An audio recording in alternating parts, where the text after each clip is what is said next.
QNT has the IPO hype, IonQ has the revenue scale, D-Wave has a practical optimization story, and Rigetti may be the highest risk hardware bet in the group. But here's the question most investors are not asking clearly enough. If quantum computing becomes the next major technology wave, which public quantum stock is actually the strongest? Not the most exciting story, not the loudest ticker, the strongest risk-adjusted setup. Today, we compare QNT, IonQ, D-Wave, and Rigetti using one investor scorecard: revenue scale, valuation risk, technology approach, customer concentration, government support, and commercial readiness. Quantum computing is no longer just a science story. It is becoming an investment theme. The U.S. government is committing billions of dollars to quantum technology. Large technology companies are racing toward fault-tolerant systems, and public investors now have several quantum stocks to choose from. That creates a problem. Almost every quantum company sounds revolutionary. They all talk about solving problems classical computers cannot solve. They all talk about AI, cybersecurity, optimization, chemistry, and national security. But financially, these companies are very different. So the right question is not simply which quantum stock has the best story. The right question is which one has the best combination of commercial proof, balance sheet strength, valuation discipline, and long-term optionality. Here is the scorecard. First, revenue scale. Second, valuation risk. Third, technology approach. Fourth, customer diversity. Fifth, government support. And sixth, commercial readiness. This scorecard matters because quantum stocks can look similar from the outside, but underneath the surface, QNT, IonQ, D-Wave, and Rigetti are very different investment bets. Let's start with QNT. Quantinuum is the newest major public quantum name, and that alone makes it interesting. Unlike several earlier quantum listings, QNT came to market through a traditional IPO. It priced at $60 per share, opened around $68, and reached an early debut valuation of roughly $17.6 billion. That gave QNT instant credibility and visibility. It also has Honeywell behind it, a full-stack hardware and software platform, and a trapped ion architecture similar to IonQ. But the financials are still extremely early. Quantinuum generated only $30.9 million of revenue in 2025. It also posted a net loss of about $192.6 million. And one detail investors should not ignore is customer concentration. Reuters reported that Japan's Riken Research Institute accounted for roughly 60% of Quantinuum's 2025 revenue. That is a very important number. It means QNT has real revenue, but the company still needs to prove that demand can broaden beyond a small number of large research and government-linked customers. My score for QNT: strong technology credibility, strong post-IPO cash position, high valuation risk, and still early commercial proof. IonQ is the closest comparison to QNT because both companies use trapped ion technology, but IonQ has a different public market profile. IonQ is already public, it has an established trading history, and most importantly, it has much greater revenue scale. Reuters reported that IonQ raised its full-year 2025 revenue guidance to a range of $260 to $270 million. That is far above QNT's 2025 revenue base. So if we are comparing commercial scale today, IonQ looks stronger. But that does not make IonQ low risk. The company is still investing heavily.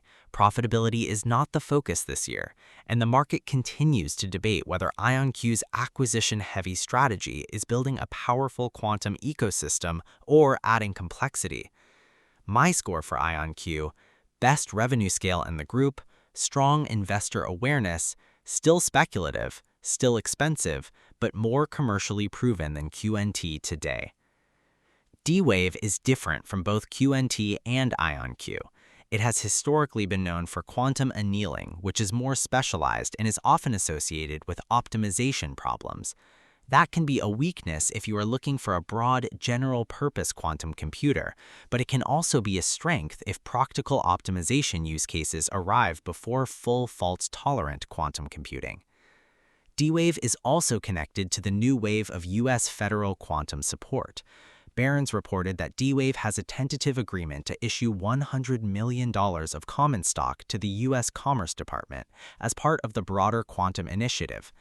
Management has framed that support as validation of its dual-track approach, annealing systems today and gate model systems for broader future applications. My score for D-Wave: potentially the strongest practical use case story, a differentiated architecture, government support as a catalyst, but still speculative and not a direct one-to-one comparison with QNT or IonQ. Rigetti is the higher-risk hardware bet.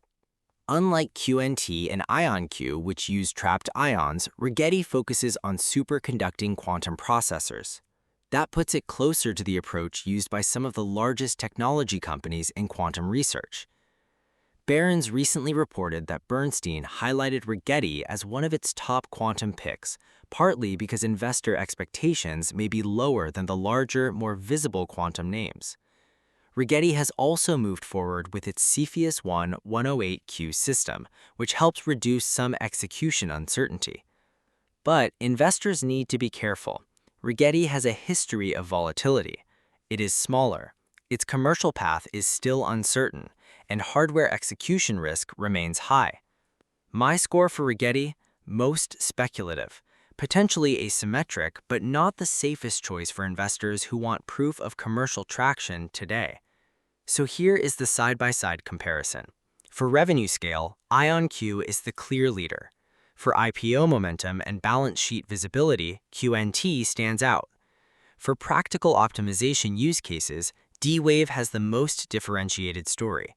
And for high-risk hardware upside, Rigetti may offer the most aggressive bet, but also more execution risk. But these are not interchangeable stocks.